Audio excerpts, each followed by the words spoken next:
Hello students, welcome to स्वाध्याय classes. हम पढ़ रहे हैं वर्णमाला। वर्णमाला में हमने स्वर और उसके प्रकार पढ़ लिए हैं और फर्स्ट पार्ट में व्यंजन के भी कुछ प्रकार पढ़े थे। स्पर्श व्यंजन, अंतःस्थ व्यंजन, ऊष्म व्यंजन, संयुक्त व्यंजन और उत्क्षिप्त व्यंजन। आज पढ़ेंगे घोषत्व और प्राणत्व के आधार पर व्यंजन कितने प्रकार के होते हैं। तो घोषत्व या स्वर तंत्रियों में कंपन के आधार पर व्यंजन दो प्रकार के होते हैं, घोष या इसी को सघोष बोलते हैं, दूसरा है अघोष।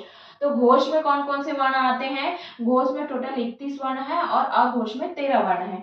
तो जो स्पर्श व्यंजन है उसके 15 वर्ण आते हैं। कौन कौन से? तीसरा, चौथा और पांचवा वर्ग का जो वर्ण है वो आता है। जैसे क ख। क वर्ग में कौन सा आएगा? ग, घ और अंग। लास्ट के तीसरा, चौथा और पांचवा वर्ग के जो वर्ण है वो आएंगे हमारे सघोष में। और अंतःस्थ व्यंजन कितने हैं? 4 है। तो सभी 4 अंतःस्थ व्यंजन सघोष के अंतर्गत आएंगे और ऊष्म व्यंजन में केवल ह सघोष के अंदर आएगा।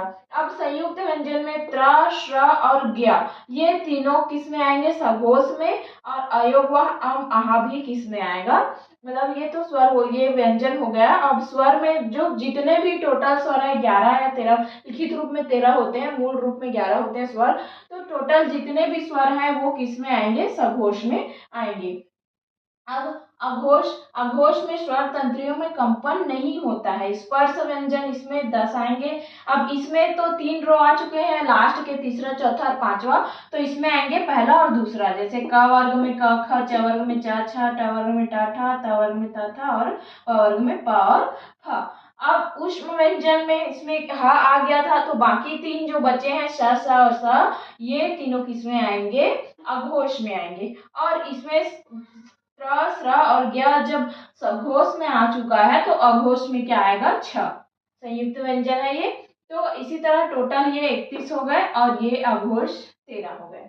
तो ये हो गया घोषत्व के आधार पर। अब पढ़ेंगे प्राणत्व या श्वास वायु के आधार पर। ये भी दो प्रकार के होते हैं, अल्प प्राण और महाप्राण। अल्प प्राण में क्या होता है? प्राण वायु अल्प प्रयोग होता है इसमें। और महाप्राण में प्राण वायु अधिक प्रयोग होता है। इसमें हकार की ध्वनि सुनाई नहीं देगी और महाप्राण में हकार की ध्वनि सुनाई देगी।